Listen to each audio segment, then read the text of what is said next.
Éprouver la frontière au temps de la Covid-19. Grenzfragen zur Zeit von Covid-19. C'est le titre du premier webinaire du Centre d'excellence Jean Monnet franco-allemand du 25 juin 2020. Le choix de ce sujet s'est imposé étant donné la sidération de l'Union européenne devant la crise de la Covid-19 et plus particulièrement la sidération des citoyens européens devant la fermeture des frontières nationales au sein du marché intérieur de l'Union européenne et de son espace de liberté, de sécurité et de justice. Fermeture des frontières qui s'est réalisée sans concertation préalable par les États membres au fur et à mesure du mois de mars. Comment l'Europe a retrouvé des frontières intérieures, l'approche des institutions européennes. Cette capsule d'Europe sera racontée par Frédéric Béraud, professeur à Sciences Po Strasbourg et au Collège d'Europe de Bruges. Le coronavirus n'a pas attaqué que les femmes et les hommes dans le monde. Il a également attaqué le modèle européen des frontières. Ce modèle, développé depuis 70 ans, repose sur l'ouverture des frontières intérieures, c'est-à-dire que ces frontières ne sont plus des zones d'arrêt du commerce ou d'arrêt de la mobilité des personnes en Europe.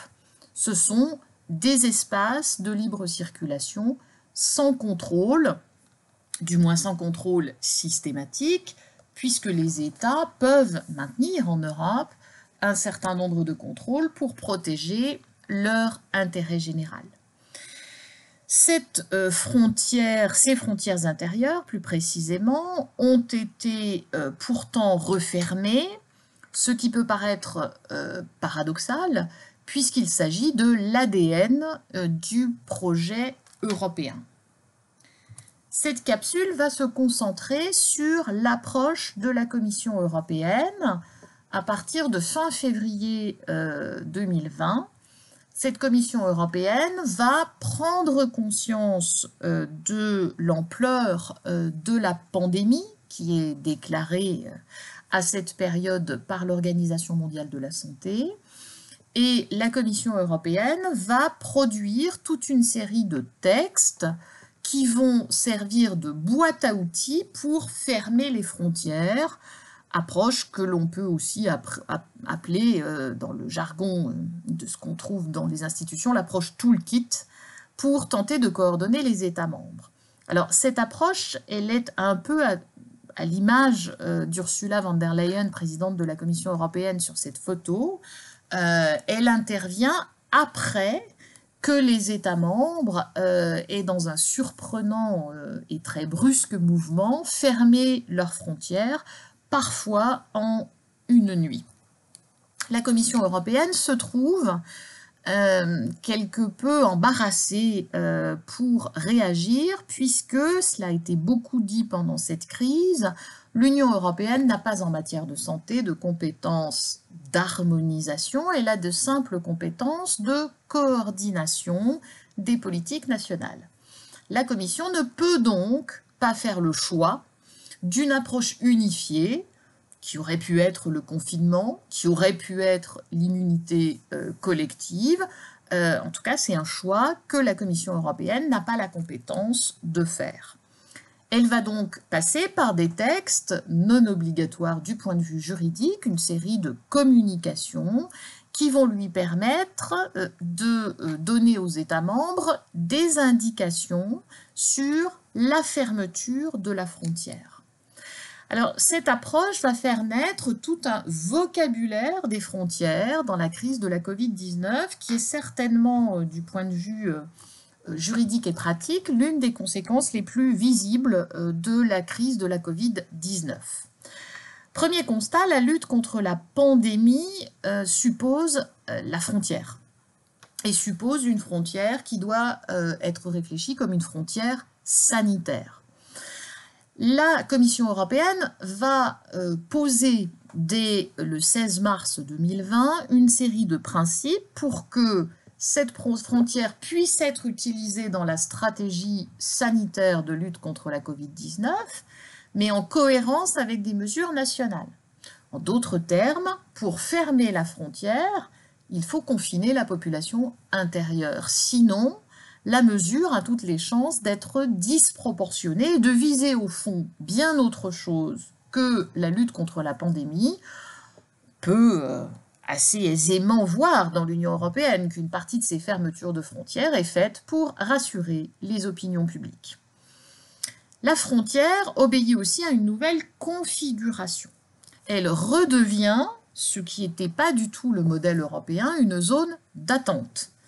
Et elle redevient une zone de barrière. Les photos qui sont les photos de la frontière entre Strasbourg et Kiel montrent bien cette fermeture physique de la frontière, et les États doivent mettre en place une série de sas de sécurité pour contrôler le franchissement de la frontière. La frontière doit aussi être une zone de surveillance sanitaire. L'idée est donc de concentrer à la frontière du personnel de santé, dûment protégé, masqué, etc., et d'un personnel sanitaire qui va vérifier l'état sanitaire de la personne qui traverse la frontière, qui peut au besoin effectuer un certain nombre de tests, tests sérologiques, tests par les écouvillons là dans le nez, tests de température, hein, en fonction de ce que les États veulent tester. La Commission européenne va préciser dans des textes qui concernent en particulier les transports routiers que ces tests peuvent être faits, qu'ils peuvent être faits de manière systématique, mais qu'ils doivent être faits de manière rapide. La zone frontière doit en effet rester une zone de passage, mais cette fois-ci des seuls flux essentiels de biens et de services. Donc ceux qui vont servir à l'approvisionnement des services de santé, libre circulation des masques, libre circulation des respirateurs, libre circulation aussi d'un certain nombre de patients qui pourraient être hospitalisés dans d'autres États membres, mais aussi zone de libre circulation des produits qui sont nécessaires au ravitaillement des populations ou des industries essentielles. On peut penser par exemple à l'industrie énergétique. Apparaissent donc en Europe une nouvelle cartographie de la circulation au temps du Covid-19 au travers de ce qu'on appelle les couloirs verts de libre circulation. Alors ces couloirs permettent de préserver la libre circulation, mais c'est une libre circulation très contrainte, puisque tous les points frontières ne sont pas ouverts, les points d'entrée sont strictement contrôlés, et les contrôles sont très nombreux, hein, c'est ce qui permet de préserver au fur et à mesure du mois de mars, la libre circulation des travailleurs transfrontaliers essentiels. À cette fermeture des frontières intérieures correspond une fermeture de la frontière extérieure dans l'espace Schengen, frontière qui a pu être atténuée avec des partenaires comme les États de l'espace économique européen, donc l'Union européenne, le Liechtenstein, la Norvège et l'Islande. Tout l'enjeu aujourd'hui va être de rouvrir ces frontières nationales après le coronavirus. Si l'on devait faire un commentaire général, c'est qu'il est très paradoxalement, en tout cas de manière un peu surprenante en Europe, beaucoup plus simple de fermer les frontières que de les rouvrir après le passage du virus. La Commission européenne a, dans une série de textes du mois de mai 2020, fait d'abord le constat de l'efficacité de la frontière contre la propagation du virus. Ce constat est extrêmement important puisque cela permet à la Commission de conditionner la réouverture des frontières à la situation épidémiologique de part et d'autre des frontières nationales. La Commission européenne peut aussi légitimer par ce biais la fermeture des frontières extérieures à l'Union européenne, du moins pour l'instant, Tout simplement parce que le virus s'étant déplacé, il existe dans des États tiers des foyers de propagation. À chaque foyer de propagation, eh bien, correspondra effectivement un blocage des frontières extérieures de l'Union. Cette situation épidémiologique variable explique que la désescalade des mesures de contrôle à la frontière est à la fois contrastée et progressive. Cette stratégie de réouverture repose, selon la Commission européenne, sur le besoin de sauvegarder l'espace commun des citoyens européens, qui est le marché intérieur, qu'il convient, selon les mots de la Commission européenne, de réparer. Cette réparation, eh bien, s'est retrouvée de manière progressive et en principe coordonnée la fluidité du passage aux frontières. Ce que l'on peut d'ores et déjà dire, c'est que tant que le coronavirus existe, ou tant qu'existe la menace pandémique, les frontières intérieures n'auront plus tout à fait la même architecture qu'avant le Covid-19. Les frontières intérieures restent en effet, même si elles redeviennent des zones de libre circulation, c'est à la condition d'être des zones de surveillance de la propagation du virus et également des zones de distanciation sociale, ce qui suppose une infrastructure adaptée à cette nouvelle réalité.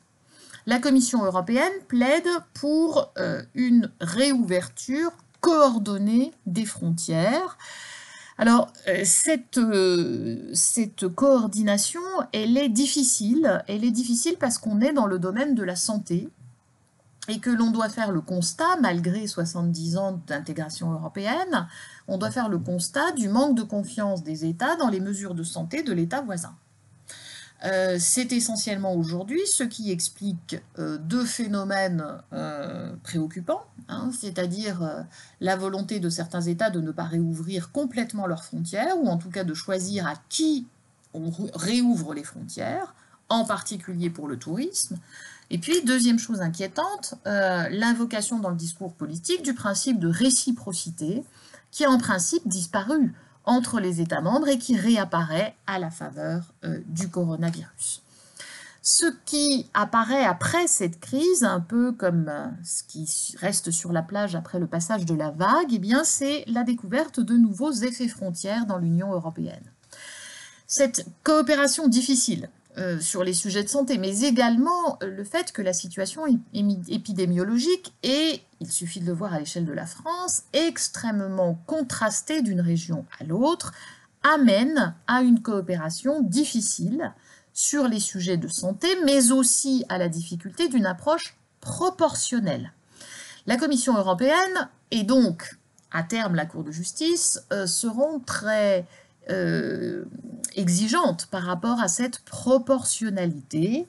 L'utilisation de la frontière doit correspondre à un besoin de santé publique et pas à une idéologie politique quelconque. Ce qui réapparaît en Europe, c'est une frontière à double front. Cette carte de la mission opérationnelle transfrontalière, elle illustre, je dirais, avec des couleurs ce double front. La frontière n'est plus une frontière, mais il y a par exemple à Vintimille une frontière italienne et une frontière française. S'il est aujourd'hui possible de franchir le côté italien de la frontière, eh bien il est jusqu'au 15 juin 2020 impossible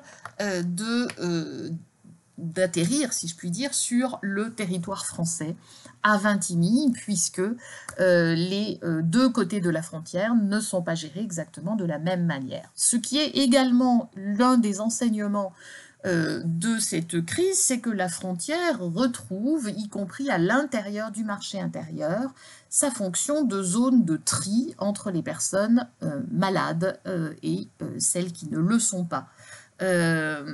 Cette nouvelle situation aboutit, selon moi, à un besoin de nouveaux narratifs de la frontière en Europe. Alors cela part d'un constat qui est que les institutions européennes, jusqu'à la crise du Covid-19, évitaient de parler de la frontière comme si ne pas en parler permettait de mieux la faire disparaître. Je pense que cette stratégie a considérablement changé et que l'une des révolutions de la Covid-19, c'est d'entendre la Commission nous donner un mode d'emploi de la fermeture et de la réouverture de la frontière. Cela permet indubitablement à l'Union européenne de se réapproprier la frontière dans une logique qui était celle de Robert Schuman, qui n'est pas une logique d'élimination à proprement parler de la frontière, mais une logique de dévaluation de la frontière, pour reprendre les mots de Robert Schuman. L'enseignement de cette crise, c'est que tout commence et tout se poursuit par l'économie en Europe. Il est clair que autant la méfiance entre les États membres est de mise quand on commence à toucher de près à une menace pour la santé des citoyens, autant l'interconnexion est définitivement le mode de vie économique européen. Ce qui a conduit à une situation qui a pu être à la fois douloureuse et particulièrement surprenante, c'est que dans les textes de mars et avril 2020, la Commission européenne fait tout pour que la frontière laisse passer les biens et les services, et puis les personnes qui conduisent par camion, par exemple, ces biens et ces services. Mais l'Union européenne n'a pas protégé dans cette fermeture la coupure qu'ont connue de très nombreuses familles de part et d'autre de la frontière. Il faut attendre le texte de fin mai 2020 pour que la Commission européenne demande la réouverture des frontières et la demande, entre autres, pour protéger les familles. Alors cela pose évidemment la question de la place du citoyen dans l'intégration européenne. Ce qui est plus nouveau dans cette crise, et qui sera ma toute dernière observation, c'est que la frontière est un enjeu d'interconnexion renouvelé par la crise de la Covid-19. Les frontières doivent indubitablement laisser passer les flux pour correspondre au mode de vie des Européens. Elles sont donc des zones de conjonction des différentes souverainetés nationales. Néanmoins, la crise a montré que dans un certain nombre d'hypothèses, la souveraineté, qu'elle soit nationale ou européenne, devient un véritable enjeu politique. Ce qui suppose des espaces de libre circulation conçus au niveau des frontières intérieures de l'Union européenne, mais des espaces de libre circulation choisis, et c'est sur ce choix que les Européens devront s'entendre. Merci beaucoup pour votre écoute de cette première capsule qui sera suivie d'autres capsules sur l'Europe. Un certain nombre de ressources peuvent vous permettre d'aller plus loin, soit sur le site du Centre d'Excellence, soit sur d'autres sites Internet que nous avons privilégiés pour leur facilité d'accès, ainsi que les références des deux grands textes de la Commission sur la fermeture et l'ouverture des frontières. Merci beaucoup et à bientôt.